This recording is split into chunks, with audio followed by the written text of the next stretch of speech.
بسم اللہ الرحمن الرحیم۔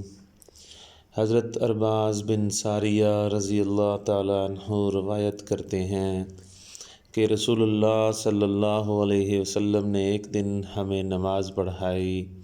نماز کے بعد ہماری طرف متوجہ ہو کر ایسا آواز فرمایا جس سے ہماری آنکھیں اشک بار ہو گئیں اور دل دہل گئے۔ ایک شخص نے عرض کیا، یا رسول اللہ صلی اللہ علیہ وسلم، ایسا آواز آپ صلی اللہ علیہ وسلم نے فرمایا ہے کہ یہ تو جیسے کوئی رخصت کرنے والا رخصتی کے وقت خصوصی باتیں کہتا ہے، تو کچھ ہمیں وصیت و نصیحت کیجیے۔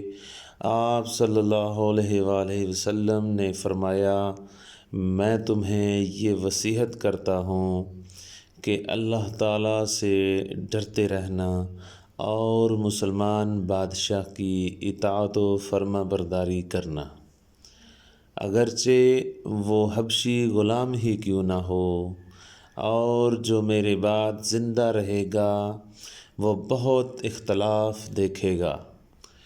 ایسی حالت میں میری سنت کو لازم پکڑ لو اور میرے خلفائے راشدین کے طریقے کو لازم پکڑ لو اور اس کو دانتوں سے تھام لو اور نئی باتوں سے بچتے رہو، کیونکہ ہر نئی بات بدعت ہے اور ہر بدعت گمراہی ہے۔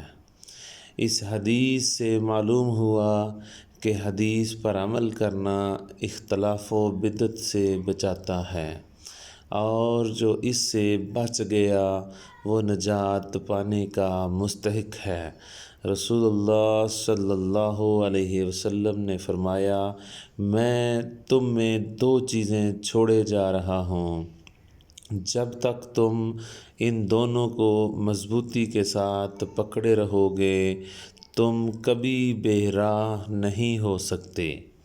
نمبر 1، اللہ کی کتاب۔